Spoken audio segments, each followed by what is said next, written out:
Greetings, this is Fowlinheart, and this is a video we're going to be responding to. Is God relevant in 2025? This is from Satanic International. Now, I used to be subscribed to this channel years ago. I can't remember why I unsubscribed. I think I kind of like moved on from a lot of this stuff. But I actually got a response from one of my old comments from 15 fucking years ago. The same guy actually comments on this video as well, so I'm assuming this guy has found this channel very recently. He must be on his own kind of like, you know, anti-Christian, anti-religion kind of journey. Much like I was back in the day. And I watched a little bit of this, and I thought, you know what, this is actually kind of a decent video, because I still don't really like religion. I still have a lot of the same gripes about it that I used to have. However, I'm no longer as gung-ho against it as I used to be, and the main reason for that is quite simple. It's twofold. It's twofold, right? First of all, I've realized that the major issue with a lot of things isn't religion, it's authoritarian ideology. So any single person that gets authoritarian with whatever ideology they have, including ones that... Sorry, my ears popped. Including ones that I agree with, if you're getting to the point of authoritarianism, that's a no-go. That's not a good thing. That's always going to lead somewhere downhill, right? And that's every single ideology, be it religion, political, social, whatever the fuck, right? Spiritual, philosophical, whatever the fuck, right? That's one of the main reasons, is I don't blame things on Christianity specifically anymore. I blame it on authoritarian ideology as a whole. The next factor is actually something from this era that, well, like the era I watched this guy, that popped up all the time from Christian YouTubers, and that was, you just have faith in science. COVID kind of proved that was true. Because there was a lot of people around that time that just, all they needed to hear was science and the brain shut off. Which is the complete opposite of how science should be viewed. Science became Jesus. Science became God. That was it. All people need to hear was, science says so, and they shut their brain off. They trusted in the authorities. And it really made me realize just how many people legitimately do have faith in science. They don't just trust the scientific method as the best way of explaining, you know, the way the world works and all these kind of things. No, they legitimately have faith in it. They believe in it. All they need to hear is science, and that's it. They will believe everything. Which is a bit of a slippery slope.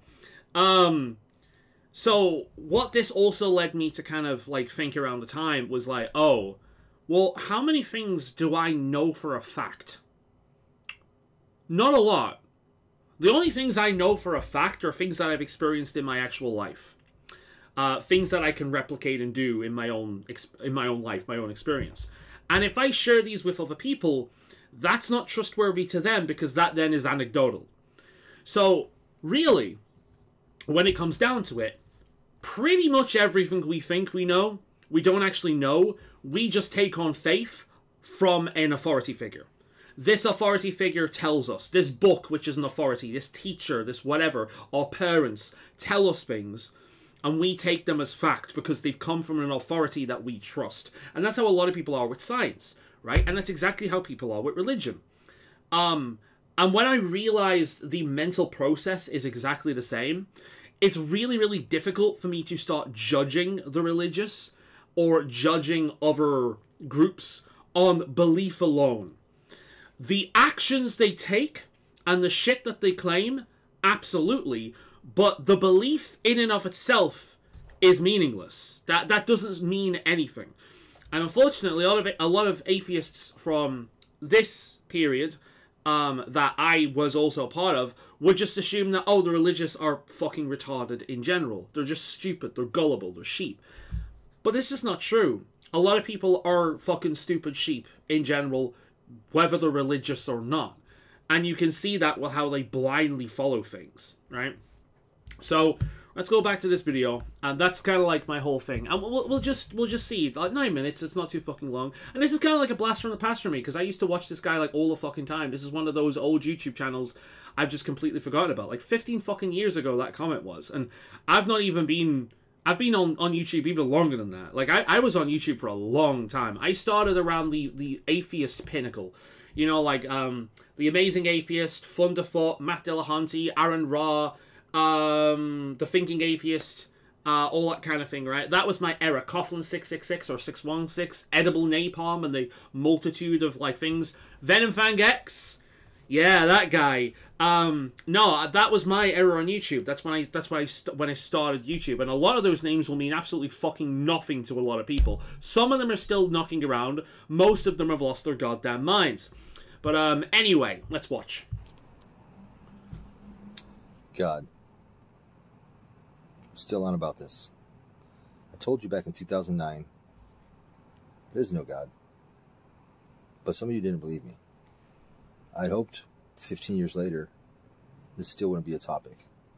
But apparently, in spite of our science, understanding, discoveries, there are people out there that just will not let go of this fairy tale. The need to believe in them is so strong that nothing you can say or do will shake them.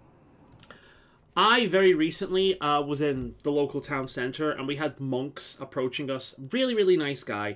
He approached me and my friend because we were laughing and smiling. We seemed like nice people. And he essentially tried to ask for donations. And I pretty much said, I'm sorry, mate, but religion's not for me. It's just another form of cope. And because of the nice conversation we had prior, he didn't expect that coming. Most likely because the typical atheist he would encounter would be the kind of person that would just shit on him inherently. But his face dropped. His face just completely dropped. He was not ready for that response. A lot of people just... You're right. He is right. It is a cope. It is a cope. And the thing is, I think every single one of us has one of these copes to a certain degree. If you believe in anything, you have a cope to a certain degree. If you put your faith into anything, you have a cope to a certain degree. And as I've just discussed, we put our faith into a lot more than we actually think. It will always be relevant. This thing has existed longer than you and I have been alive. It will exist longer than you and I will be alive. Longer than you, like our children and our children's children will be alive.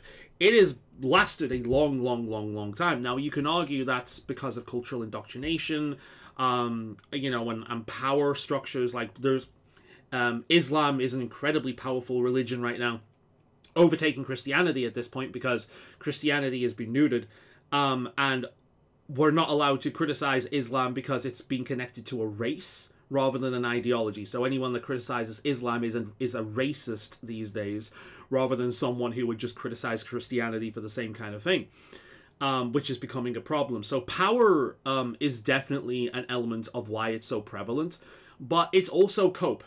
It's also cope. Religion is the easiest and most accessible package for comfort. It's like, when you are religious, you have the answers, if not all of them, certainly better than somebody like me or you. You have the answers. It's one less thing to worry about, and on top of that, there's also community. You have a community. When you're religious, you have a community of other people. You have your church, you have your synagogue, you have all these things, and these people look after one another. We don't really have that. Not to the same degree. We don't really have that. There's a companionship, there's a fellowship, there's a brothership or a sistership, whatever it is. There's a family element of religion. So not only is it prevalent, not only is it powerful, but it's attractive. Because you have a family, you have a culture, you have a community. And that is why you'll often find people who are going through a lot of emotional turmoil at a specific time. A lot of the times, that's how people end up back into religion or discovering religion, because they're going through emotional turmoil. And it's not just the comfort of the belief, but it's the comfort of the community. And even if there's a lot of people out there who at one point stop believing, but they continue within the community because the community is so good. It's so friendly. Now, there's bickering. The woman who did my tattoo, for example, is religious. and we had some great conversations about this.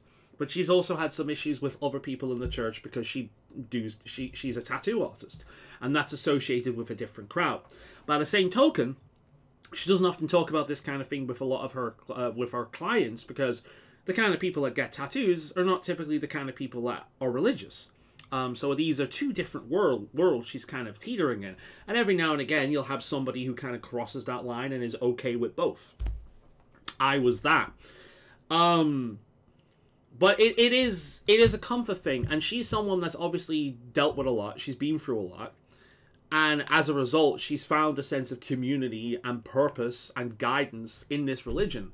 And that kind of thing will always be relevant. Regardless of the reality of what people believe in, that kind of thing will always be relevant. And until this community starts advocating for and pushing things that are anti-human, like anti-humanitarian, I don't really see a problem with it, right? Okay, everyone is sat around believing in the invisible unicorn mishmush, but who the fuck cares that everyone believes in the invisible unicorn mishmush if they've got a sense of community and they're doing good for the community they're in and for each other and helping each other out? Yeah, okay, they're believing something silly, but a community is something the West in general is really fucking lacking. So this is actually one of the major reasons why a lot of people push religion these days, because of they believe that if we don't push Christianity, Islam will take over. And that's one of the stronger arguments, is that inherent community. That inherent thing of looking after another. That's also one of the reasons why Islam is so powerful, by the way, because they do have a very strong community and they look after each other. But it will always be relevant, regardless of whether it's a fairy tale or not. You know, and again, I would say, look at the things that you believe in, that you have faith in, because you will have faith in things. Unless you know for a fact everything, you can analyze literally everything, you can test everything that you think you know. There are a lot that you take on faith from authority figures, and religion's pretty much the same thing. It's just not believable to you, right? And that's what it comes down to. It comes down to your suspension of disbelief, you know? By that token, there's a lot of real science that could be difficult to believe if you can't wrap your head around it, you know? But logic is not a weapon against faith, because faith is not rooted in logic whatsoever. Ideology, unfortunately. This also applies to ideology. The biggest issue over the past few years has not been religion, it's been dogmatic authoritarian ideology, which, even though a lot of it will claim to use science, isn't rooted in reality. We've seen this in recent years with the identity politics kind of stuff, right? These people act exactly like the Christians that a lot of people dislike for good reason. You know, like the Westboro Baptist Church and things like that. These ideological people, these woke people as they're called, act in the same way. And that's why they're hated. That's why they're causing so many societal problems. If they mellowed out and weren't so authoritarian about their ideology, it wouldn't be as big of an issue, and the influence they have would be a lot milder and probably a little bit more palatable, because there are some woke ideas that actually do have some semblance of sense, but the degree in which this how authoritarian they are, that's what causes the problems. So yeah, sure, religion doesn't have logic, but neither do a lot of things that people believe. You know, I'm not religious myself, never have been, never will be, but I've realized certain things about the world and myself to the point where it's like, I don't feel as if I have the right to criticize in certain overarching ways, like, you know, it's not logical, you know, or the people following it are stupid and living a fairy tale, because there's a lot of things pretty much every single one of us believe that just comes down to faith, and because we like the idea of it, right? Even if you think you don't, even if you're a lifelong atheist, you do not know all that you believe you know. You've relied on authority figures, and you've had faith in those authority figures. This is an argument that Christians way back when used to use, that people just have faith in science and whatnot. And I didn't get it back then, but I do now. They're right. It's not that I didn't get it because it didn't apply to me. I didn't have faith in science. I trusted the scientific method. But a lot of people do just have faith in science, right? And there's a lot that I think that I know because I've read, I've been taught it. But I don't know that. I can read the Bible just as easily. And if I had faith in that, then that would be fact just as much as if I had faith in the authority figures of a science magazine. Now, I can't prove either of it myself. God is just that. He's an imaginary friend for adults. Created thousands of years ago, and there's been thousands of gods. Okay? All of them have died by the wayside, except for the prevalent ones. Right? Which they will too eventually. And when I say God, I'm not talking about spirituality. I'm not talking about a higher power. You know, some cosmic, force. I'm talking about biblical gods. Why would that be different? Is it the structure and the power of religion you don't like? Because I see no difference. It's still believing in something of which there's no proof. If anything, the structured religions have more evidence than random spirituality, because there's a lot more scripture, there's a lot more history behind that. Whereas random nondescript spirituality, not so much. And any higher power that could be found in spirituality could be God. It could be the same entity with a different name.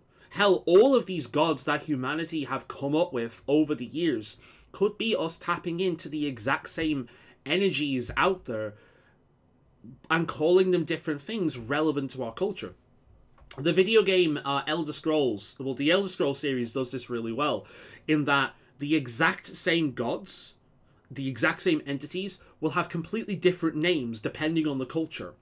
So if you're a Khajiit from elsewhere and you see Sheogorath, you're not seeing Sheogorath, you're seeing the Skoomer Cat. However, if you're from the Imperial City and you see Sheogorath, you're seeing Sheogorath. The same thing with Herma Mora and Homeus Mora. That even in terms of like the gender of the characters you see, like Boethiah, I believe, shows up as different genders all the fucking time. Whichever one that we'll see will most likely depend on the person seeing them and whether they consider masculine or feminine traits defining the characteristics of that prince. So it's a brilliant idea, and there's the idea that essentially what we see is a reflection of our already pre-established beliefs. So 5 different people could experience the same entity, and each of them see a different god, because the god that they're seeing is filtered through their cultural understanding. So even if there is a god, I don't think there is. I think he's right when I say there is not one. But if there is a god, it's not necessarily the Christian god. It's not necessarily the Islam god. It might be all of them. The same thing that people have worshipped and placed traits on for years could have been the exact same entity. Allah, Jesus, Yahweh. These gods from the Bible, the gods of scorn, of damnation, gods of sin, biblical Bibles. So it's the morality you have issues with. Not necessarily the belief itself, but the morality behind it, the controlling authoritarian nature of some of it. Because I've heard this thing before. It's like a lot of people are okay with spirituality because spirituality is a personal thing, whereas religion is part of a structure. And that structure is the double-edged sword. It's both what makes it incredibly destructive, but also incredibly constructive, depending on how it's applied and who the leaders are and the followers and all this kind of thing, right? Both of them have their kind of like positives and negatives. The problem with personal spirituality is it's so fucking nebulous to the point of being meaningless. But that's the version I would personally prefer. I don't know about you guys, and it's amazing that educated people in this day and age still believe in God. I mean, it's scary. It's scary because... It's crazy to me that educated people in this day and age still believe in woke politics. That's scary. That's more terrifying to me than anything else. I don't know what this guy's politics are. I've not watched him in years. Like, I can't remember what his beliefs were back in the day, and I don't know what they are now. This is the first video I've seen from him in a long time. But, yeah, like, the idea that like the woke ideology is regressive in a lot of ways. It's backwards. It's highly regressive. It's often participating in the exact same things it claims to be against. It's an incredibly hypocritical ideology, and you would be surprised how many highly educated people believe this shit. And because they're highly educated, they're better at explaining why they believe this shit. They're better at making it more, like, convincing. Again, I do agree with you when it comes to religion. I wouldn't put it quite so coldly these days, or judgmentally these days. But I do agree. But the problem is, I also apply this to a lot of other things. Ideology in general does this. Especially when it becomes dogmatic, especially when it just becomes about the end goal rather than, you know, the steps leading to the end goal, if that makes sense. But there's this tendency to put intelligence on a pedestal. This is also why you get people being like, oh, there are like several different kinds of intelligence, because we always only kind of recognize like academic intelligence and no other form of like human adaptability or human skill set. We only really recognize like academic intelligence and no other form of it, even despite the fact that like art and music and all this kind of thing is actually takes a lot of brain power to do a lot of this, a lot of creativity. It's all up here. It all comes from the same kind of place. But we don't put that on the same pedestal as intelligence, especially certain kinds of people like, you know, hardcore atheists. And again, it's almost like deifying intelligence in and of itself, or intelligence is the highest bar you can be. Like if you're smart, if you have a lot of smarts, then it's crazy that you could have any opinion that is kind of silly or not laid down in stone. But people aren't like that. This is incidentally why I'm an absurdist. Because absurdism, it recognizes the hard truths of nihilism, which a lot of atheists do. I'm not saying atheists are nihilistic. I'm saying atheists come closer to the nihilistic viewpoint than anything else. Again, I'm not using nihilism as an insult. I'm using it as a descriptive, right? So my belief system is very similar to nihilism, but it's not outright nihilism. So I'm an absurdist. Absurdism is very, very close to nihilism. It recognizes the harsh, cold truths of nihilism. You know, there's no God, there's no meaning, there's no purpose, we're just fucking here. We're just another animal that has been gifted or cursed, depending on your perspective, with the ability to analyze and be introspective and think about our position in the world. We're just another part of the cold, harsh reality that is nature. That's it. There's no grand meaning, there's no grand purpose, there's no God, there's nothing like that. However, where absurdism differs is it recognizes the human condition. It recognizes that we as people, as animals, need meaning. We need purpose. We need, all of us, to a certain degree, need on a fundamental level to believe that we are here for reason and that we have value. And for a lot of people, they go with the prepackaged, easy to find and acquire package of religion. Other people, it doesn't sit well with them, such as myself and this guy. We have to find other things. We have to find other things to have meaning in. And sometimes it comes in the little things.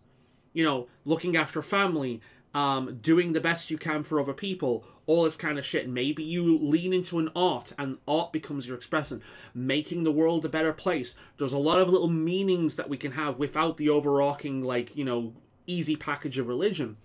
But we need meaning. We need purpose. We need to feel like our life holds value, even if we also recognize in the grand scheme of things, we're worthless, we're meaningless. We exist, we die, and once our loved ones that remember us forget us, they're gone, our memory dies as well. This is incidentally why a lot of people seek fame.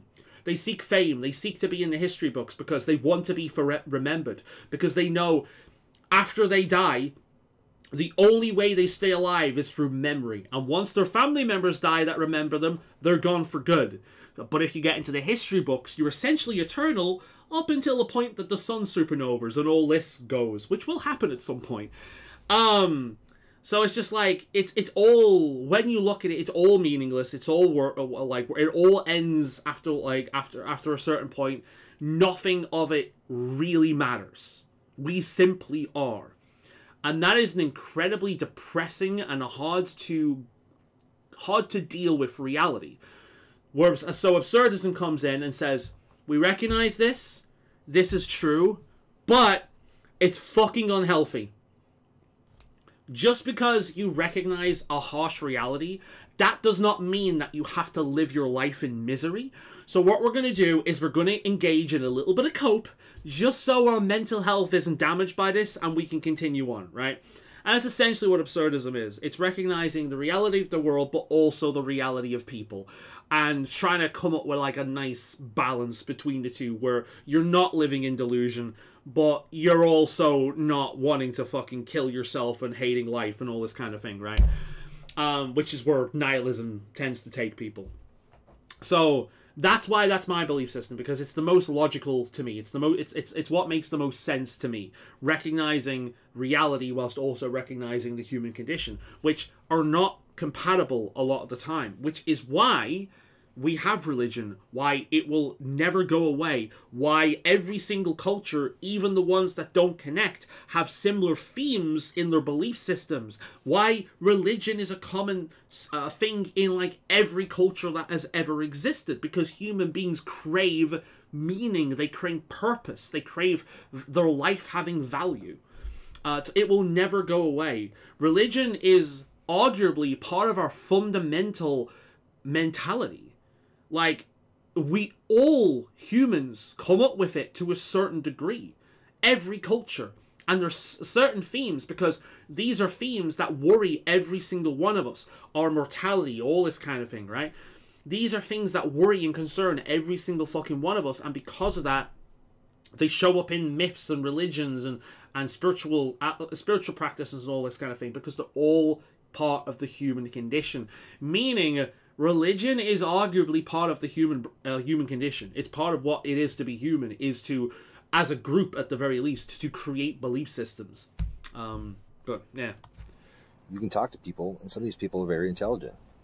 Lawyers, doctors, people who are highly esteemed in our society, are believing in imaginary friends. That's kind of scary. And you may ask, why do you care? I only care because when people in positions of power believe in fairy tales, that affects you and me both. When they educate our children, that affects you and me both. I agree. Okay? It's the same problem with wokeism recently as well. We have to figure out a way to either keep people who believe in fairy tales and imaginary friends from making laws and deciding what's right and wrong for us. The problem is that you're putting this issue on religion, and it's not religion. It's a human issue. So right now, we're having a lot of people who absolutely fucking hate Christianity do this same shit. They're atheists, but they believe in wokeism. They have that ideology instead, right? And they're causing very, very similar problems to what the religious used to do back in the day, and still do, but nowhere near as bad these days. They're the problem these days, and they're not religious. They're not religious, but they have the same, they're causing the same kind of problems. They've got the same MO. Even if they don't have the same belief system, they have that same mentality. I believe this. Everyone who doesn't believe what I believe is morally wrong, and I need to fix that by controlling everything. It's the same shit. So even if you get rid of every single religious person in a position of power or authority, does this fix anything? No, it doesn't. Another problem will rise. Power corrupts absolutely. It doesn't matter what it is. Power corrupts absolutely. Pardon me. And I'm of the belief that the kind of pedophiles and predatory people that used to be found in the church when the church was the utmost authority in society are now found in groups like this. Now that these humanitarian ideologies, these ideologies that have basically co-opted humanitarian causes such as feminism, the LGBT, racial rights and all this kind of thing, that these are these have become the same entity, essentially. Different belief, same mentality. So sitting back and saying, well, it's the religious people that are a problem. They believe in fairy tales. Right. Some of them might be a problem because of this, because they have the same mentality. as the people who are a problem currently, and they're the people who do not believe in God. They claim to believe in science whilst ignoring it on a regular basis when it doesn't suit their outlook, and twisting science to suit their outlook as much as possible, based on like ignoring certain elements and changing language and all this kind of thing, right? And it's like, again, this thing is, it's not religion that's the problem. It is the ideology. It is it is the mentality behind the belief, right? I think you're really missing that. I think that's the thing you very much are missing. It's not the belief. It is the mentality behind the belief. The drive to be like, my way or the highway. My way is the only way to be a good person. No other people can be good unless they follow my exact same belief system. We've seen a lot of this in religion. We've seen a lot of this in other kinds of ideologies. You keep them out of the lawmaking process, like we tried to with the separation of church and state. Or, I don't know. We did succeed, for the most part. We separated religion from academia, but we sure as hell did not separate ideology from academia. Our focus was too narrow on what the problem was, and another problem took over instead. And that problem has taken over academia as a whole. It's affecting the sciences at this point. We're having bogus science come out now because it's being influenced by this ideology, and it's just like, it's not good. Just like we used to have like doctors and scientists back in the day trying to prove God with science. It's just like, force them through therapy. Conversion camps, you mean? That's what you're saying. Force them through therapy. Like, make them believe what you believe. Get rid of the God and all of the problems will go away. Won't, though. We'll just replace them with whatever's powerful at the time. Like I say, like I am firmly of the belief that the kind of predatory people that used to be found in the church, because it was an authority, are now found in other authorities, such as the humanitarian groups like the LGBT. This is not me saying that the LGBT are predatory, but what it is me saying that the LGBT is a really good place for predatory people to hide, because no one is going to question that shit these days. This is the same reason why you find predatory people in corporations and Hollywood and the music industry and every single other industry that has a lot of power, because that's where these people gravitate towards. If it's not monetary power, it's social power. And religion and ideology are the social power. You do not fuck with the social zeitgeist. Most people will want to punch you in the face for shitting over the LGB these days. Not so much the T, but the LGB these days. And that is why it's become such a good place for bad actors to go to hide in, because that means you can't question these people without being branded a monster. And that's what Christianity used to do as well, which is why a lot of people who have grown up in that kind of environment have a real problem with Christianity, because they've seen how it's been abused. But again, that's not necessarily the problem with the belief, it's the problem with the power. I can think of. But God was nothing but a creation of power and control. There it is. It helped to appease there the masses it is. and That's give them his something problem. to look forward to. Help them to get by day to day, their miserable suffering, while the kings and queens lived like kings and queens, and the rest of the people lived in filth. We still have that today. We just have ideologies now. We have different ideologies. That's what I mean. You'll never get rid of this. This will never go away. The religion might go away, but the core, it remains. We have wokeism now. It does the same thing. It's separating people. It's turning people against each other. It's putting people into groups. It claims to be the moral authority. It's in every single cultural institution. It's a massive fucking problem. It's the same thing religion used to be. But again, yeah, like you're not seeing the core. You're seeing the identity of something, but you're not seeing the core of what drives that. That core is unfortunately a nasty part of the human race. It's going to remain forever. It's going to be something we have to fight against for all of our existence. Just like we have to fight against corruption and authoritarianism for all of our existence. These kind of dogmatic ideologies we have to fight forever. And they will always take hold in what is the most powerful force at any time. And at one point, that was religion. Religion has lost a lot of sway over time, unless it's Islam.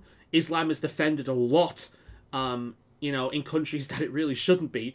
You know, we're like in the UK, there's a task force being developed to take on migrant sentiment, essentially, basically, to silence people on the internet in the UK who make anti-migrant comments, which essentially boils down to talking about things like the girls in Rochdale who were raped and trafficked, and you know, the entire multiple groups of Asians got shoved under the bus because they didn't want to say the groups who are actually doing this, Muslims. You know, it's been a growing problem for a long time. Now, does this mean Islam is the problem inherently? No, it means the power it holds, the power Islam holds, the fact that we can't question it a lot of the time, or it's more so dangerous to do so. That's the problem, and it's the same problem Christianity used to have. It's the same problem as woke ideology has. It's not the belief system itself; it's how it's weaponized, the extra privileges these belief systems have. That's the problem. Okay. Don't judge. It's God's will. Don't judge. At least God judged you. Right? It was something to help them get by. Because it still is. God will judge them. And when you die, if you do as you're told, and you go to church, and you pay your taxes, you will go to heaven. I'm not advocating for Christianity here, but what happens when we take away the major cope of society? It gets replaced with something else, because like I discussed with my absurdism part of this video, we need a cope. We need to cope. Doesn't matter what it is. You'll have one. I have one. Several. I have multiple. We all have different ones. We need copes. We need things that help us get by. We need things that help us deal with the bullshit of life. We all need this to a certain degree. We need things that add value to our lives in our minds. We all need this. Every single one of us. It is part of the human condition. And I genuinely believe that if you don't need this, there is something fundamentally wrong. Because it is a fundamental part of our survival instinct. It is a fundamental part of who we are. We need this. So what happens when you take the most readily available pre-packaged form of cope away from society? We find whatever's next.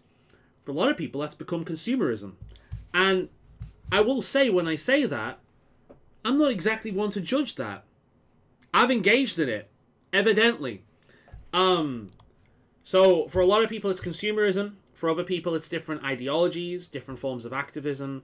Some people, it's drugs. Some people, it's alcohol, video games. And again, like, I'm not some fucking conservative here telling you, like, oh, every single distraction is a bad thing. No, it's not. Like, when I play video games, I'm relaxing. You know, I'm engaging with them in friends. I'm having discussions. I'm listening to the music. Like, art is a cope of mine. I love art as a whole. Music is a cope of mine. These are just minor things. But when you take these to a greater degree and you start getting into belief systems and ideologies and things like that, then yeah, we need things that help us get through our day. We need things that help us remain here. Right? That's what we need. And for a large portion of people, when religion was the default, that major cope was religion. It was Christianity in the West. It comes with unity. It comes with community. It comes with assistance. It comes with knowledge of, you know, that you're doing the right thing, morality. It comes with basically when people die, they're going to go to a better place. It's a really nice package. It comes with a lot of forms of cope that helps you not only get through the day, but get through life. And it doesn't matter whether it's true or not, that helps a lot of people. Now, it becomes a problem when the kind of thing he's talking about kicks off, where the authoritarianism kicks in. And that's obviously the problem he has with it. And this is the problem that every atheist that is so dogmatic against religion has with it, including myself, when I was like this with religion. The belief wasn't the problem. It was the attitude and the power and the double standards that this belief system had that irritated the shit out of me. That's what I mean. I now complain a lot about wokeism these days, but nothing has changed. I just recognize where the wind's blown. The kind of authoritarian dickheads that used to use Christianity to get their way have jumped ship to this ideology instead. That's what's happened. They're the same kinds of people. They're just using something else for power. South Park actually covered this really well with PC Principle. PC Principle is a hardline fucking Christian now. Why? Because wokeism has no power in Trump's America. That's why. Christianity does. So what has he done? He's jumped onto Christianity because he's a fucking coward. He's a fucking coward and he just wants moral authority. Not only does he just want moral authority, he wants comfort. PC Principle is not a strong person. And we've seen this on numerous occasions. He's somebody that relies heavily on ideology to get by his day. He's the kind of person that needs this shit. And it's also part of the reason why a lot of these people get aggressive, because anything that challenges their worldview, challenges their comfort, challenges their cope. So what happens when something challenges your cope? You gotta go after it. And that's where a lot of this comes from as well. Sometimes it is pure control, but sometimes it's fear. It's fear. It's like I cannot have people questioning my belief, because if that's not right, then what else isn't right? What else isn't right? And you see this all the time. Like, one of the most common arguments I've seen from theists is a case of, well, without religion, where'd you get your morality? Which is a terrifying question for an atheist. It's like, wait, what? So without religion telling you that it's not a good thing to, like, rape and murder and steal, you'd see no reason not to do those. What about the harm it causes other people? What about the idea that if this was a normal thing to do, like an acceptable thing to do in society that wasn't demonized, a lot of people would suffer all the fucking time, much more than they do already? Like, you can look at this in a perfectly logical, non-emotional way, and it doesn't work. Even if you remove the idea, I don't care if people suffer, well, what happens if people suffer, logically? Like, quality of life goes down, and if it goes down for other people, it goes down for you as well. Standards of living goes down. Like, even in a purely logical, non-emotional way, having basic morals like do not rape, do not murder, do not steal, do not commit adultery, shit like that, makes society better. Now, if you're the kind of person that needs a god to tell you these things, I do think that's worrying.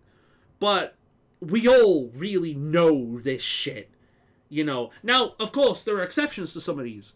Murder is not inherently an evil thing. If somebody's trying to kill you, and you kill them, you have not done anything wrong. You have protected yourself. And if you're protecting yourself and your family at the same time, you've done something, in my opinion, that's good.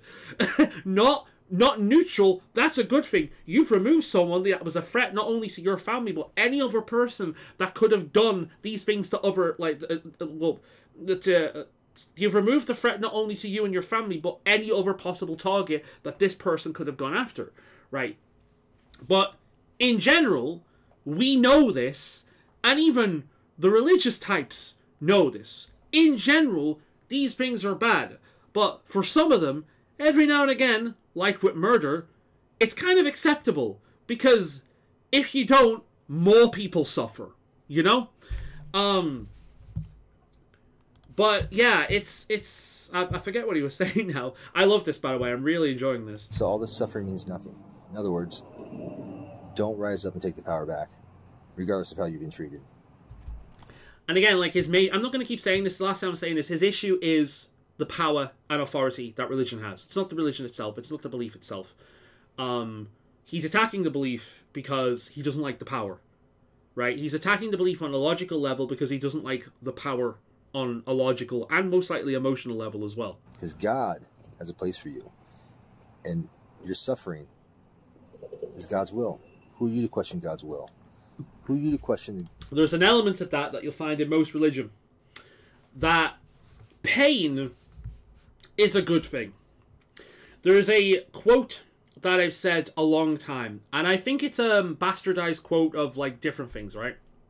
And that quote is, the strongest steel is forged in fire, but steel that's worked too much will snap. And it's true. You want your steel to be strong, you forge that shit in fire. People are the same. The more hardships you go through, the better of a person you are, up until a point. And when you hit that point, you snap. You self-destruct, commit suicide, become a terrible person, whatever.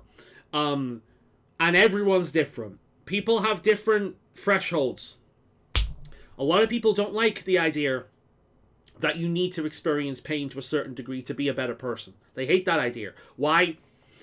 Conservatives. Oh, it builds character. Let's just ignore the fact that this person's being bullied on a daily basis. It builds character. That's too much.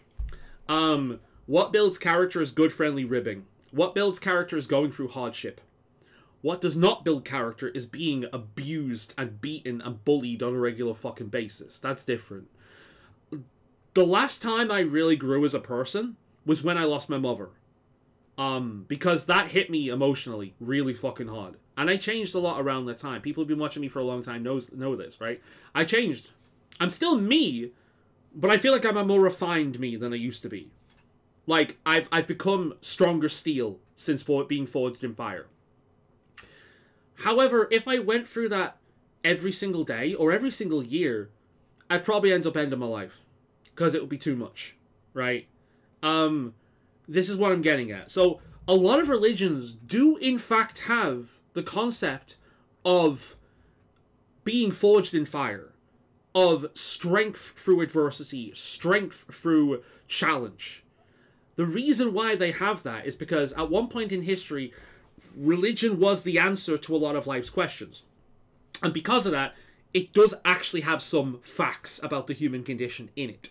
It's not all make-believe butterflies and fucking... Make-believe butterflies. Like, make-believe, like, dragons and unicorns and all this kind of thing, right? It's not just that. It does actually... Christianity and a lot of these successful religions do actually have facts in them about the human condition. And one of them tends to be, in a lot of religion, that adversity and challenge makes you a better person. Right? Because, to a point, it's true. What I find with this is that the right wing will completely ignore the to a point element of this. They will completely ignore that too much of that won't make a person fucking stronger. They'll break them. And then the left completely ignores the forged in fire part, which is why a lot of left-wing people, especially these days, are emotionally children. They are emotional children. They are so weak and fragile that a weak breeze would snap them. Because they do not recognize the first bit of it. The right doesn't recognize the too much part. The left doesn't recognize the initial part. Right? So, the right wing tend to be strong, but emotionally fucking retarded. Whereas the left tend to be emotionally very intelligent, or not emotionally intelligent. The left tend to be very fragile, but they develop more... How can I put it? The right develops stronger communities. The left develop, like, nicer, just hug box communities, right? And which one of these you prefer depends on you as a person and what mood you're in at any given time. But again, left and right goes away from me. They're both problems. But no, it does seem to be the whole forged in fire thing is a thing. So what he's saying there, it's like, yeah, it's a problem because here's the power thing again. The you need to go through hardship thing is a really easy thing for powerful people like governments and societal structures like religious organizations to utilize and weaponize to get the populace to do what they want. At that point, whilst there is truth in what is said, the use of that to control people to get them to do what you want, that's the problem. So again, it's the power and abuse of power elements of the religion he has the problem with, not necessarily religion itself, because I'm willing to bet that if you remove the religious elements and you took like the real life lessons that you can get from a lot of religions, he'd agree with that. Because he doesn't have that emotional response to religion of, oh, these are just a bunch of power-hungry, authoritarian bastards, right? That's yeah, I would say that. King and queen, right? Or the Inquisition, right? It's stupid. It's stupid. Just because we're stupid monkeys and can't explain where we came from, how we got here, where we're going, why terrible things happen to innocent people, why children get raped and murdered and thrown in ditches to die, innocent children. Just because we can't explain stuff like that doesn't mean we should fill in these questions with God. To you. Because you can handle that. I can handle that. A lot of people can't. And because a lot of people can't, they need to cope. They need that cope. They need religion. They need spirituality. They need ideology. They need something. I can cope with that reality. You can cope with that reality. A lot of people can't. And what happens if people can't cope with that reality? We get more people cracking. Because we are just stupid monkeys. 30,000 years ago, we were still in the jungle throwing poop at each other. Apes. Okay? 1,000 years ago, we thought the world was flat. Or the earth revolved around the sun, whatever. We don't know. We're still learning. And we're going to continue learning. But what we have to do is let go of the things that keep us from progress. God. Progress is a very dangerous word as well. Progress quite often means this corporation could stand to make a lot of money if you follow us here. It quite often means this government could stand to make to gain a lot more power if you just follow us here. This is progress. And if you follow that blindly, like people follow religion, what happens is you end up progressing down a fucking cliff. God is just that. God is an imaginary friend for adults. He's wish fulfillment. I would love to believe as much as you that there is some place. That's actually different. I would not.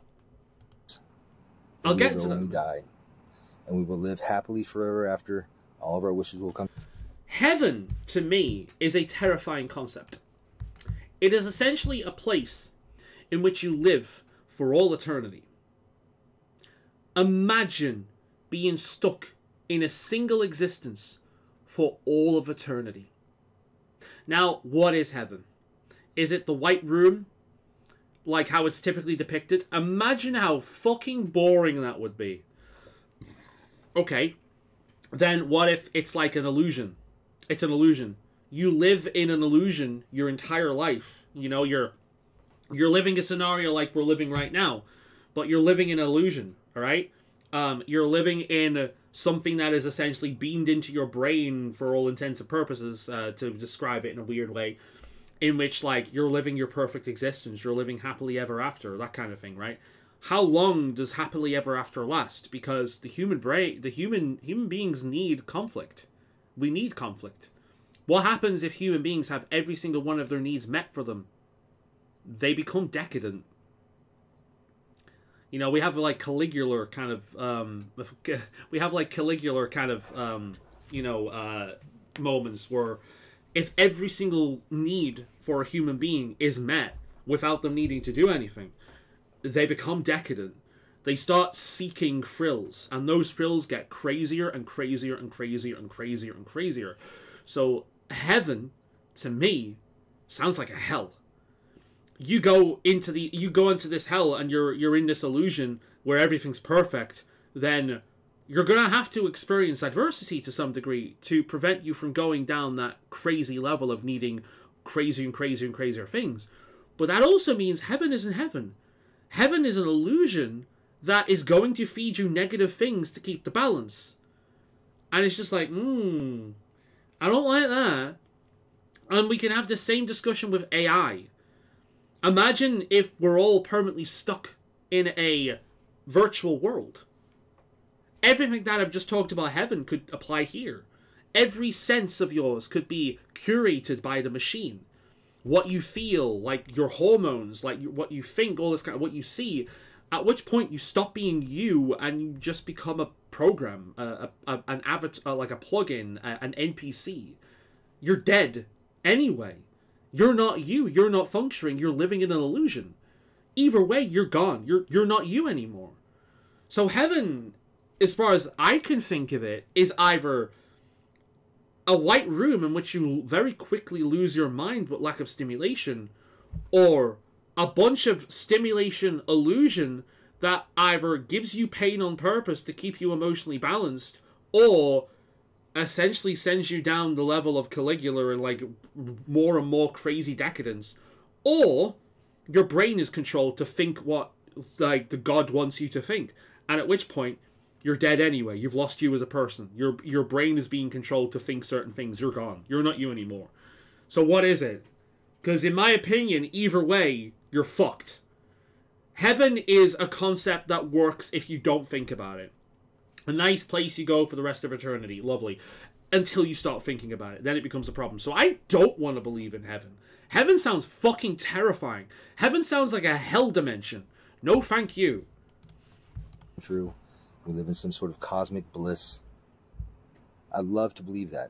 Trust me, I do. I just couldn't. I don't know, when I developed critical thinking skills and logic, and I started questioning things for myself. I feel like I've traveled back in time. When I've developed critical thinking skills and logic, so because you don't believe in God, you think you have the answers. You think you're inherently more intelligent than anyone who believes in God.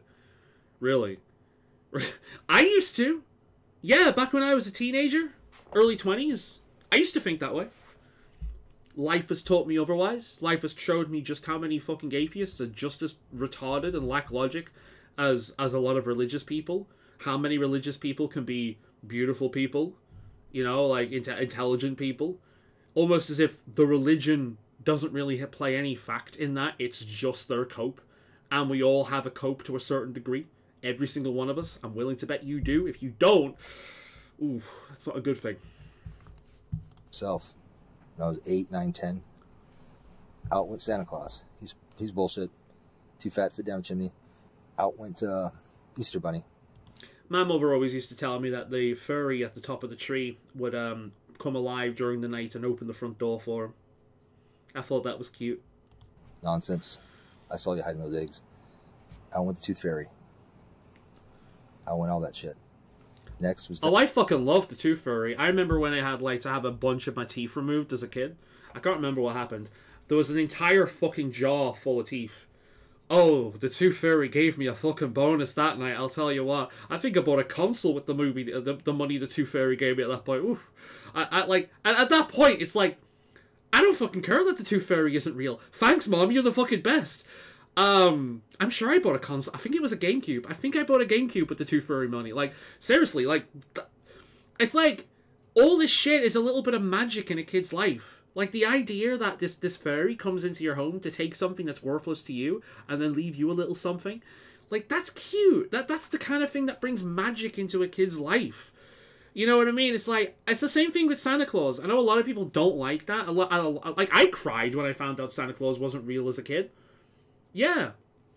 I remember that. But it's just like, it doesn't matter, because years prior, Santa Claus was part of the magic of Christmas for me. I don't it's one of these things, like, let kids be kids, you know? Let them have a little bit of magic before the reality of the world beats them into submission, you know? God. I'll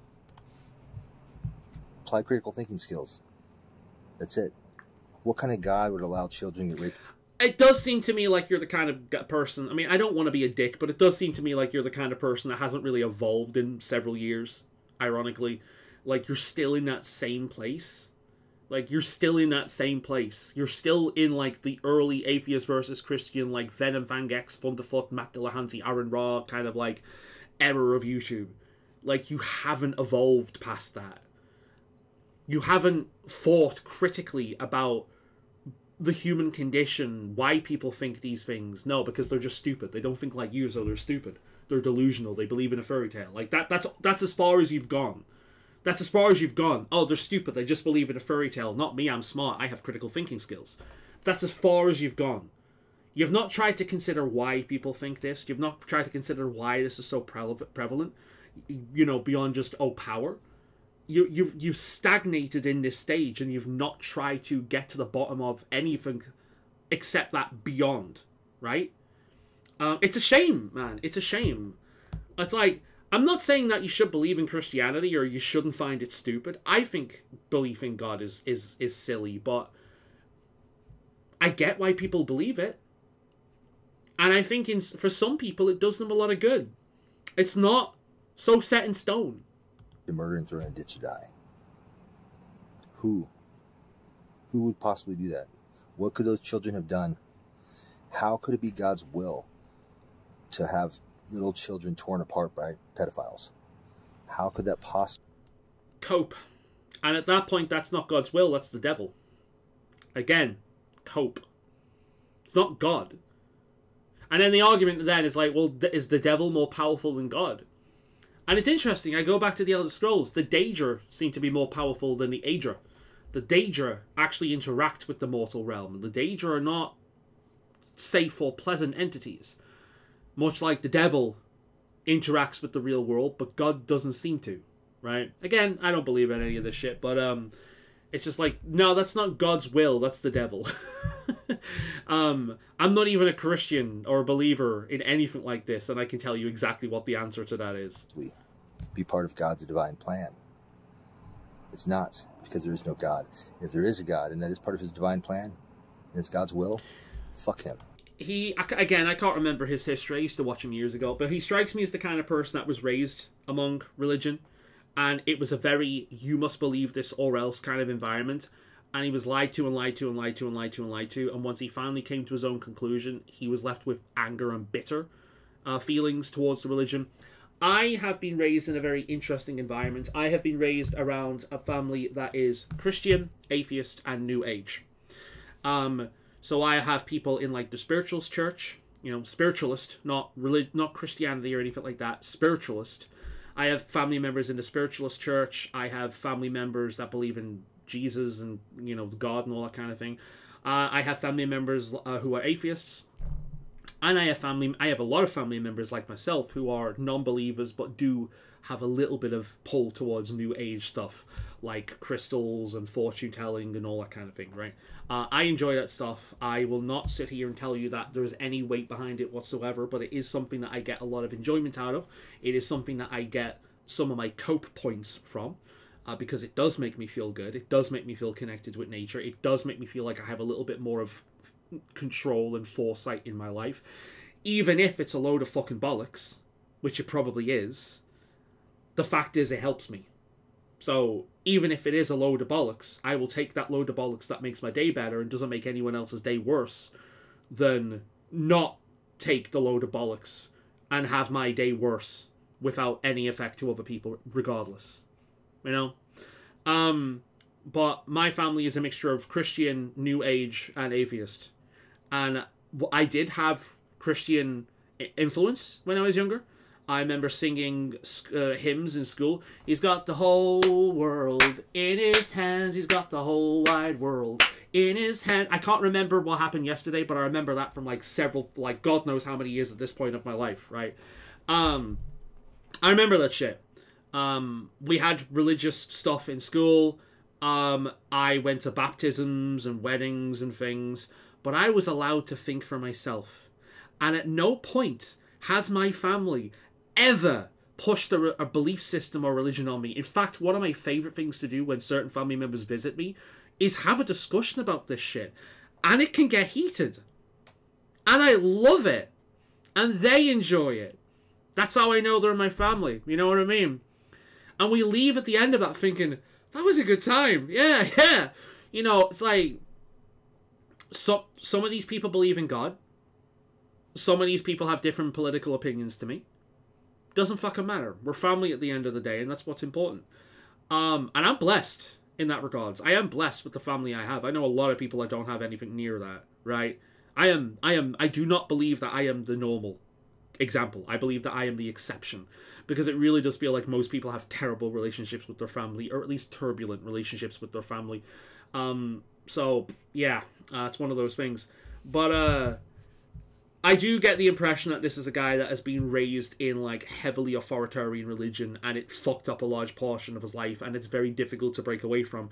So if that was the case, mate, and you did manage to break away from that, well done for you. That is so fucking difficult to do. And if that's the case, I also understand why you have such like a bitter, angry, simple view of it, because it stole a lot of your life growing up, right? If that's the case. But I do hope that at some point you kind of evolve past it and see like the human condition behind it, not just the authoritarian bullshit that is attached to parts of it or elements of it, you know, which isn't the fault of the religion, it's the fault of the people behind it, right? I don't want to be his friend anyway. I don't want to be up there with him. Or it. No. It. I like that, by the way. Oftentimes when I talk about God, I call it an it, because God has no reason to have a gender. It doesn't need to reproduce sexually, so it wouldn't have a gender. It would be neither male nor female, nor would it logically have a form that looks human, because it's an entity that can do anything. It doesn't need to be built like this. It can do anything. It could literally just be a glowing sphere or some unknowable entity. It might not even have form. You know, it doesn't necessarily... It won't have a gender, like, outwardly. There's no reason for a god to have a gender. Unless gods are, like, a form of life out there and they reproduce. At which point, what created the gods? You know, so it's just like, gods wouldn't have a gender. It would be an it. It wouldn't be male, it wouldn't be female. It created male or female to propagate life that it created, but it wouldn't be male or female. So I do like the it thing. That's something I still do. Because to me it just makes logical sense that if a god does exist, it would be an it. There is no God. A God would not have made a world full of suffering and chaos. A world, our world. And it's not because he gave us free will. If God didn't make a world that contains suffering and chaos, then what's the point in reaching heaven? What's the point in reaching heaven? If there's no better life than this, then what's the point in striving for it? There's also, again, that element of being forged in fire. We need adversity. We need something to fight. If we don't have that, we start to engage in like some really weird shit to feel that thrill, to do something that is a bit edgy, right? This is why you'll find that people with no problems in their life go out of their way to seek problems, because they need something. And this again all comes back down to making people feel like their life is worth something. If there's no antagonist in their life, if there's no opposition in their life, if there's nothing to fight for, they seek it out because they need to feel like their life means something. So one could argue it shouldn't be as bad as it is. I would absolutely agree with you right there. This world is fucked and always has been, but it wouldn't be perfect either. There would still be suffering. There would still be horrible shit that happens because we need something to fight.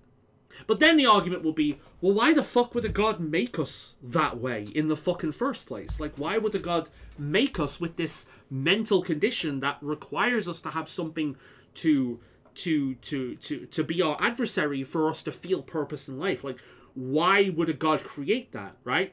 That would be the next logical step in that line of argument. So I was like, and yeah, I agree, it's bullshit. So either the god doesn't exist, or if it does, it's not worthy of worship. I absolutely agree with you. We created God to control others, to give them something. We created God to explain what we couldn't explain, to give us comfort, and then later on, when this belief became powerful, it was used to control. Look forward to shut the fuck up and do as they're told. Okay, God didn't create us. Okay. Did social justice organizations exist? Were they created to control people? The idea that men, women deserve equal rights, the idea that black people should be treated the same way white people are treated, as the same way the gay people and bi people should be treated the same way as straight people. Do the organizations that promoted these things, were they created to control people? No, they were created to improve the lives of various people. They were created to improve the world. They were but because they've become so ubiquitously agreed on in the Western world, that has resulted in them being a form of power and a thing that can control people. It becomes an authority. So later on, when people start speaking on behalf of these groups and pushing authoritarianism, that doesn't mean that these groups are bad. That means that the messaging that is being used, that is using these groups as a form of authority, is bad. We've seen it recently in the UK with the Online Safety Act, where they are using protecting children in order to push control. Is protecting children a bad thing? No, but that's not what they're doing here. They're using it as an excuse. They're using it as a bludgeon to push the way in, so once they're in the door, they have the run of the mill. Right? That's what they're doing. We already had one politician call another politician a fucking pedophile because he didn't agree with the law. That's exactly what they're doing. So when you say God was created to control people, no, it wasn't. God was created to control. Sorry, God was created to as cope, to explain. There's actually evidence to suggest that chimpanzees might be going there as well. We've seen chimpanzees do things like at the bottom of trees where they'll like decorate one tree in a specific area. We don't know why they do it. And because they're our cousins, it's possible that they also have the same brains as us and maybe might be developing religion or some kind of ritual. We don't know. Interesting though. But God was created to explain. And the Christian God isn't the newest one. There's been many before it, and they've all existed to explain the same things. What made the Roman Empire, well, one of the things that made the Roman Empire so successful is what they would do is, when they were taking over an area, they would convince the natives that the gods that they worshipped were the same gods that the Romans worshipped. They were just called different things. But they meant the same thing. That's why Herne the Hunter, Cernunnos, Pan, they're all the same god. They've just been collectively pushed together over the years as different cultures and powers took over. And over time, they merged. But at one point, the Green Man, Pan, Cernunnos, Herne the Hunter, they were different people. But they're the same god at this point.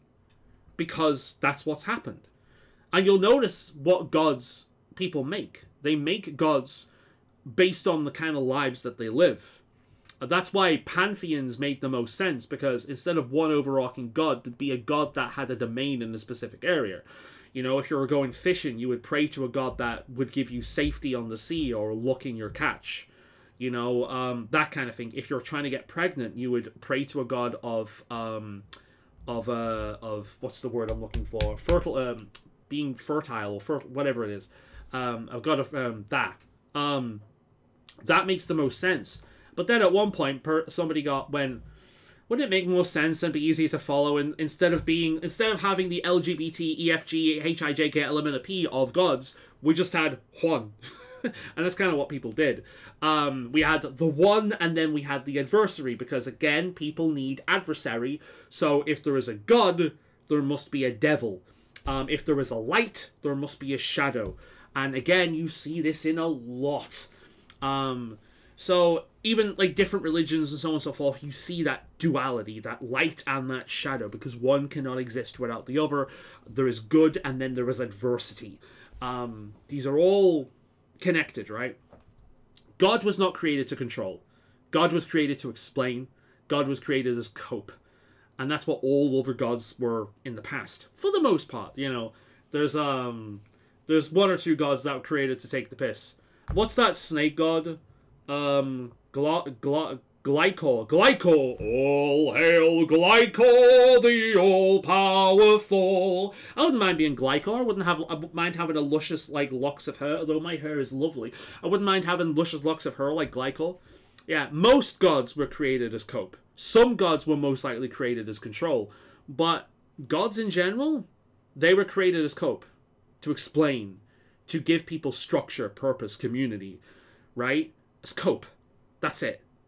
Adding authority. None of the, like, if I created a god right now, right? I'm gonna bring out one from the archives of the Fowl and Heart channel, right?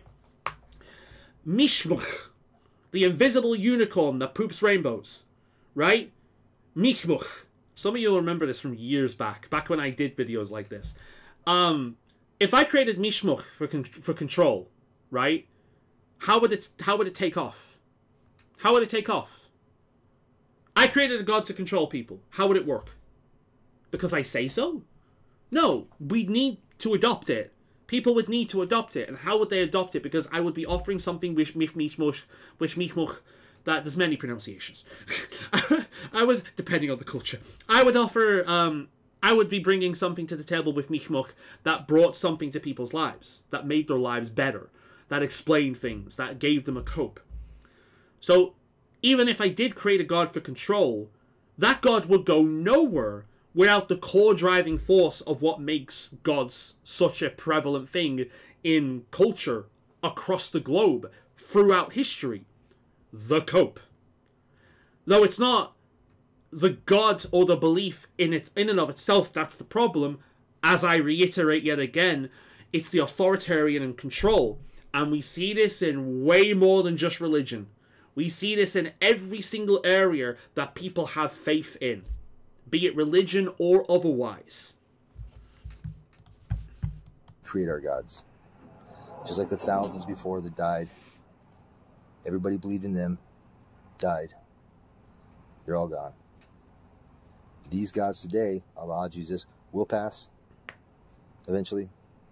Hopefully, science, reason, technology will stomp out these.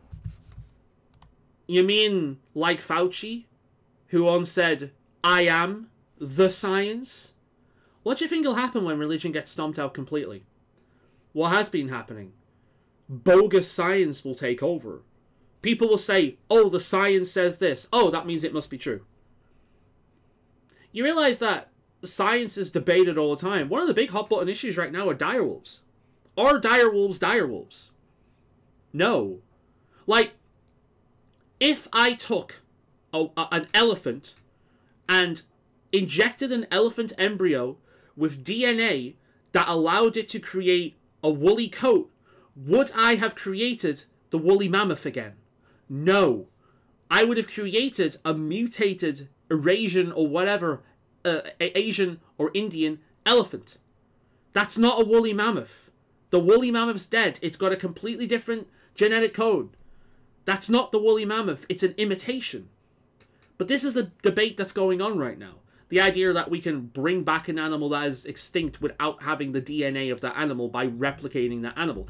And it's the same kind of, it's the same transhumanist kind of argument people have had before. At what point does a mechanically enhanced human become human? At what point does AI become indistinguishable from being a human? If you can create an AI or a robot that has the exact same kind of chemical composition as the human brain, is that then a human? I would argue no, but a lot of people would, because it's functionally the same. But if we create a mammoth out of an elephant with woolly mouse DNA or something like that, is that creating a mammoth?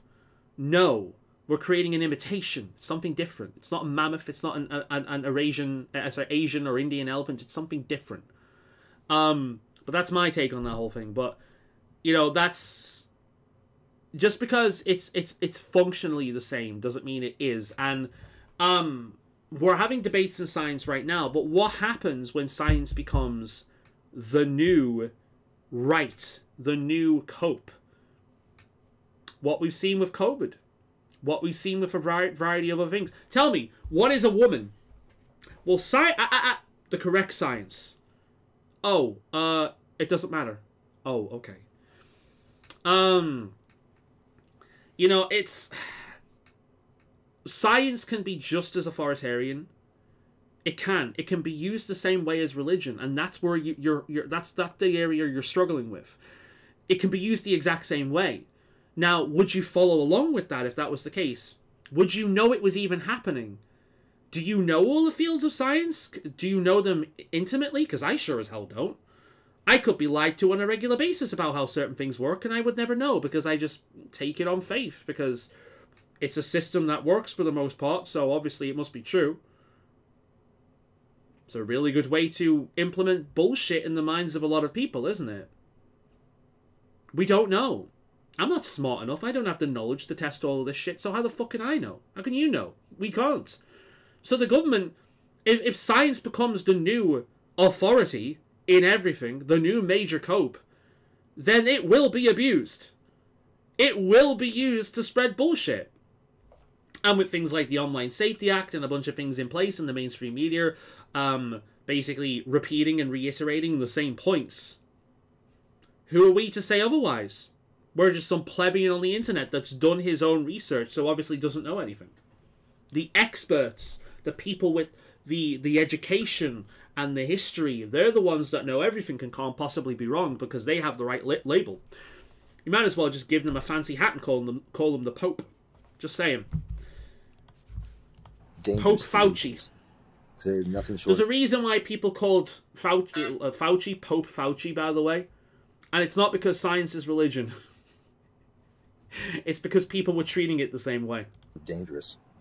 Again, people who make power, people who make the power, make the laws, control. These people, a lot of them, are believing fairy tales, imaginary friends. They are. And it's not just religion. It's long since not just been religion. There's a lot of dangerous people out there with belief systems that can cause harm in the name of causing good. And they're not all religious. Not even fucking close. They're delusional. God is nothing short of delusion. It is a delusion that is held on and esteemed and even rewarded. It's sad. It's sad with all of our technology, all of our science, discoveries, and understanding of the world, psychology, that there's still room for imaginary friends in adult society. And that is the absurd. Because we need these things. I don't need a God, you don't need a God, but we need something. Every single one of us. And I know this is a religious argument, but it's true. We need something to believe in. We need some form of cope. And obviously you've chosen science.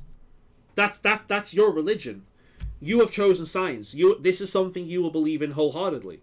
When somebody comes out and says this is the science, you will go, yes, yes, yes.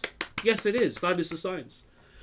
Because an authority figure told you, and it's an authority figure you trust. Well, the religious are the same. The Bible told them, their pastor told them, the Pope told them, so it must be true. And again, you can say, well, no, this has been peer-reviewed and studied and all those kind of things.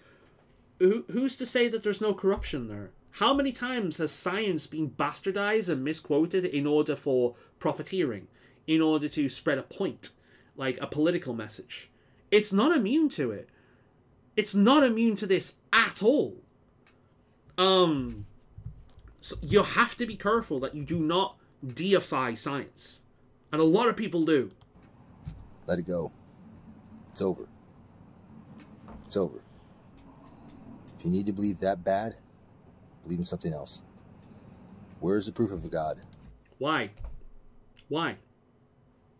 If the fundamental issue remains the same, that things with power get corrupted and abused in society, be it any form of ideology, religion, political, whatever, then why? Because religion isn't the powerhouse it used to be. What else are they going to jump on? And if they do, all they're given is that thing more power. And then what do? Follow that blindly as well? Until it leads them down another dark path? No. You don't have to stop believing in God. You can hold the belief in God and science simultaneously. What you need to do is be aware of how little you actually know for a fact. You need to be aware of the human condition. And you need to be aware of your own tendency to be authoritarian, which is in every single one of us to a certain degree.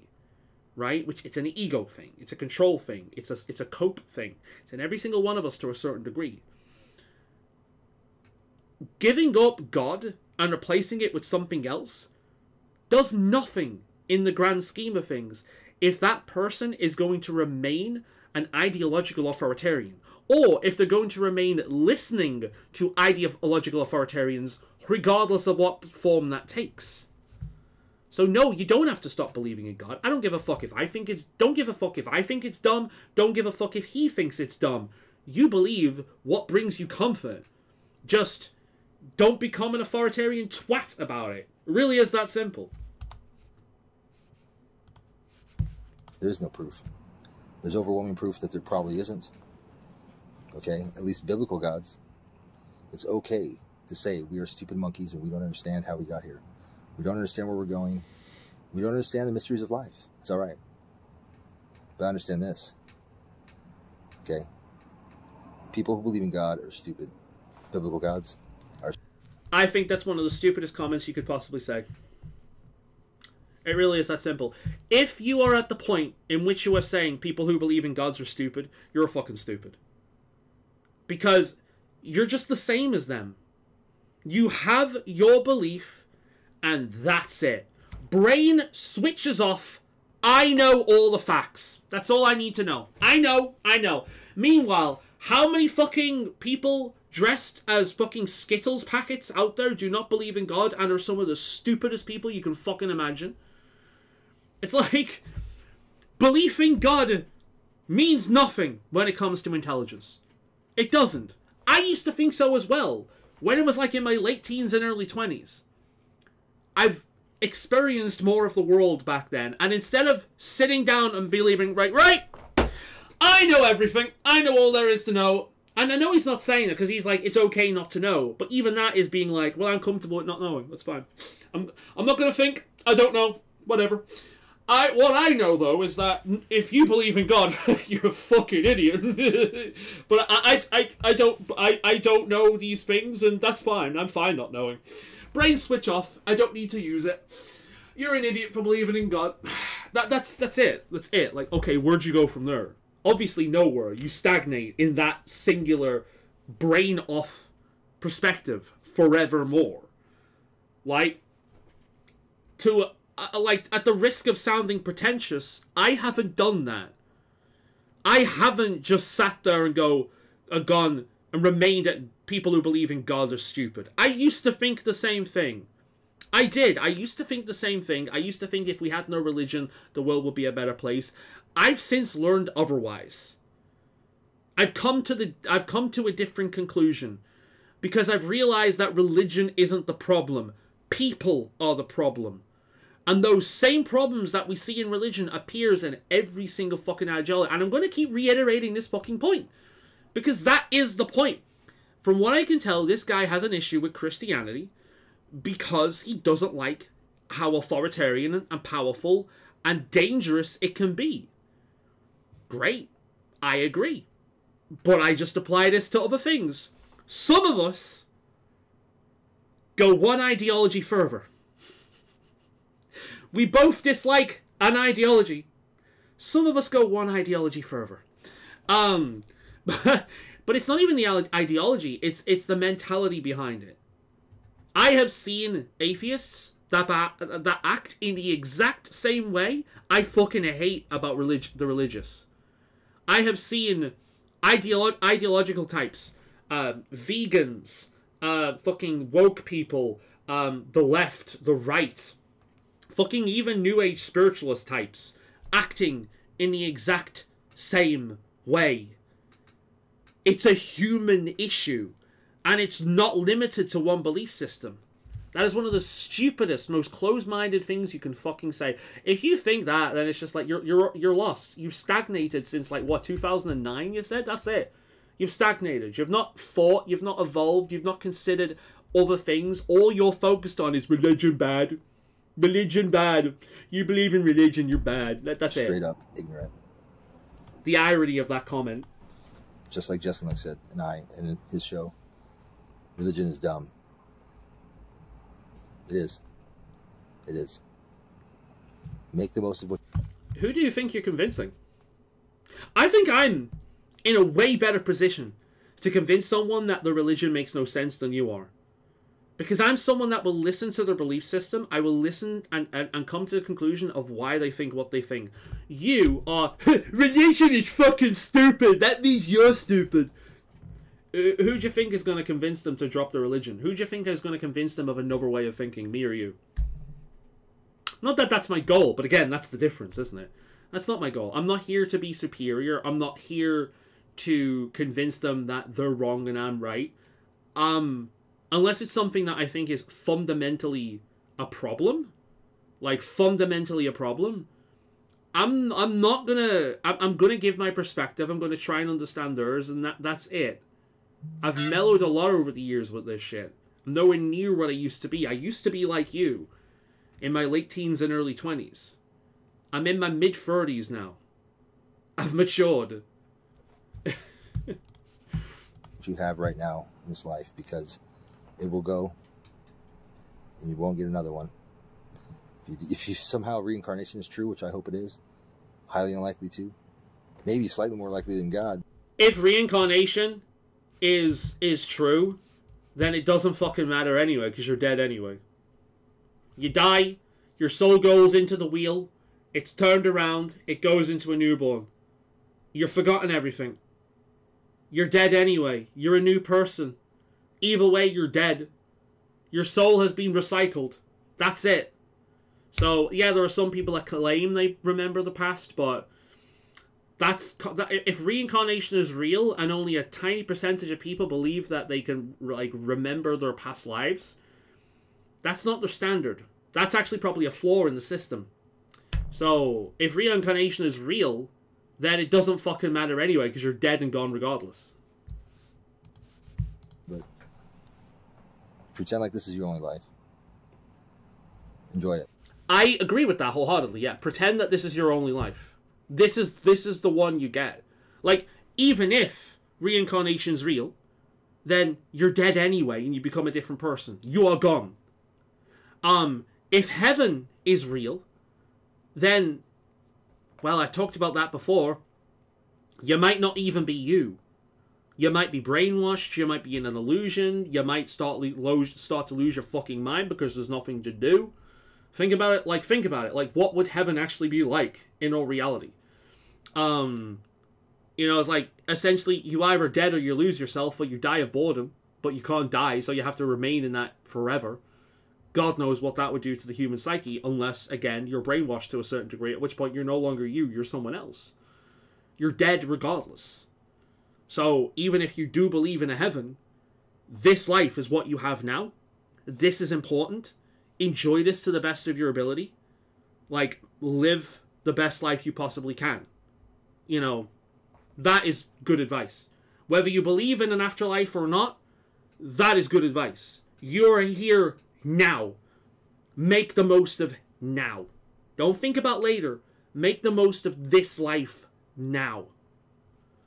That is generally good advice, regardless of what you think. Stop worrying about gods.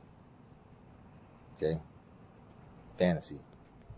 Time to grow up. Like, I would argue that whether or not a god is real, if you live your life in a moral way, and that is not necessarily a religious moral, but a generic, like, good person moral, then I'd like to believe that if a god is real, they take note of that. Regardless of whether or not you pray to them or worship them or all this kind of thing, or thank them for literally every good thing that happens in your life, regardless of all that, if you are genuinely a good person, it shouldn't matter about religion. And if it does, then that's not a god worth worshipping, because it's not about being a good person, it's about feeding that god's ego.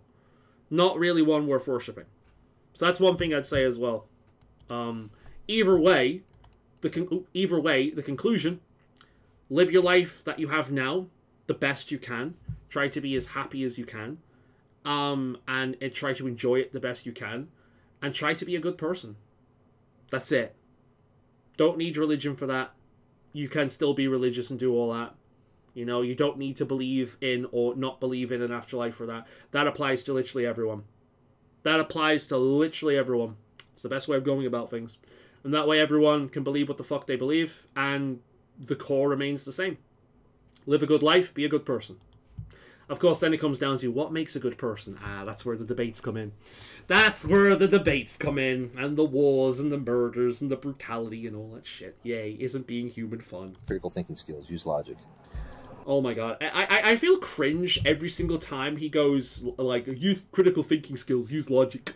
Use logic, critical thinking skills. See, I'm smart because I don't believe in God. I'm an atheist. I don't believe in God. Use critical thinking skills because I'm smart. Yeah, that's why I'm smart, because I don't believe in God. No, not for any other reason. I just don't believe in God. That's where I get that. It's like a video game passive. Atheism plus 16 to intelligence. Minus 10 to charisma. If there is a God, you have no way of understanding what that is, because we are stupid monkeys. So just live your life. Be a good person. Enjoy. Have fun. God is dead. Most of this outro makes me believe that he is generally a good person. He just has a completely different mentality around this than I do. He hasn't really evolved since, like, you know, for so many years. Like, I do, but this does tell me that he's a good person, because the core behind what he's saying here is just, don't worry about it. If there is one, then if it's a just one, it shouldn't matter. Don't worry about it. Live your life. Be a good person. Enjoy it. That's all. And at which point, like, yeah, I agree with that. I do agree with that. I think that's a generally healthy mentality to have. But the whole God is dead thing, nah, it's not. God's not dead. God will never be dead. As long as humanity is a thing, God will never be dead. It will take many forms, but it will never be dead. It is a concept that is fundamental to us as a species. If he never was whether there you believe in it or not. at all. That was fun. That was a lot of fun. I have not done a video like that for a long time. I will leave his video down below in the description. I have not watched Satanic International for fucking years, mate. Fucking years. Let me know what you think. Do you think that I have matured and evolved in my perspective, or do you just think I'm a weak, pathetic fence-sitting cock that doesn't have any hardline stances? Which, if that is the case, you do not know me. Yeah, let's fucking, the way it's goddamn stop focusing. It's lost focused. It's lost focus as easy as I lose focus. Focus on my face, damn it. It doesn't fucking matter. I hope you've enjoyed. I've not done a video like this for quite some time. This was very old school. And it's interesting. It's interesting because I used to be exactly like this guy. Like, I used to have these exact same fucking opinions. Like, religious people are stupid and all this kind of thing. It's just like, no.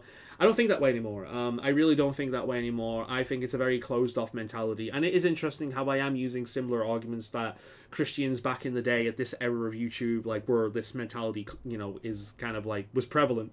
I'm using similar arguments to the religious people, despite not being religious. You know, like the whole concept of everyone has faith. I didn't understand that when I was younger because I'm like, no, I don't.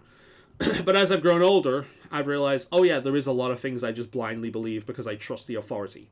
That's essentially what faith is. It's believing in something that you have no real grounding to believe on, believe except, you know, maybe an authority told you, something convinced you.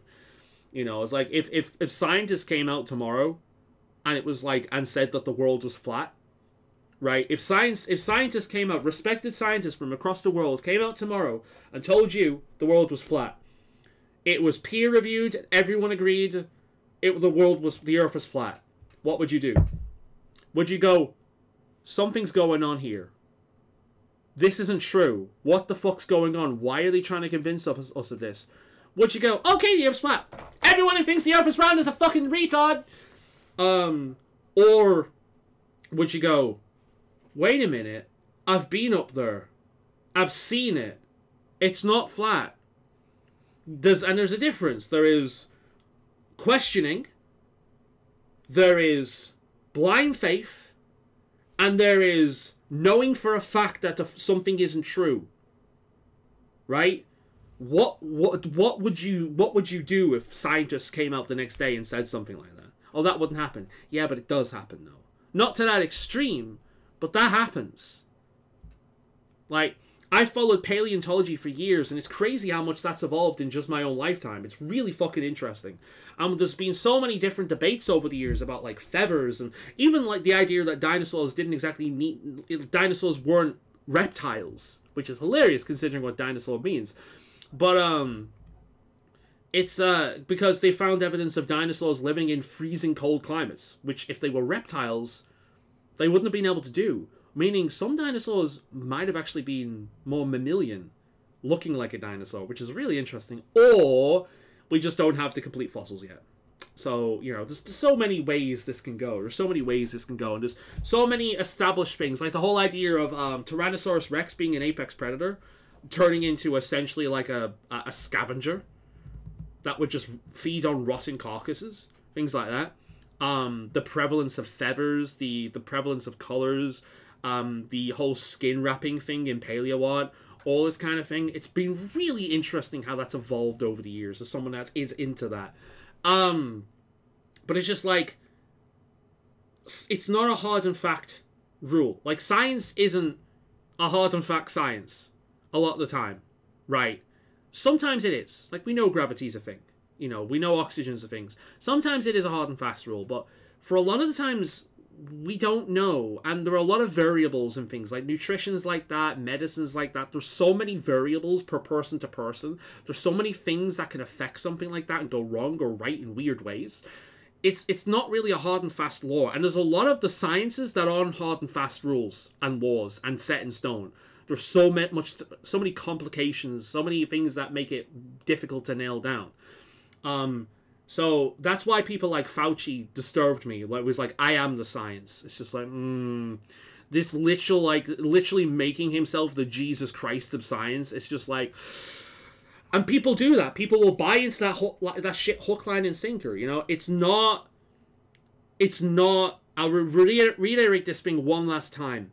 Religion isn't the problem. Any ideology isn't the problem. It's certain kinds of people with certain kinds of mentalities and how they go around pushing their ideology on other people, being authoritarian, being controlling. That is the problem, and that is in no way limited remotely to religion. Hope you've enjoyed. Bye for now. This has been fun.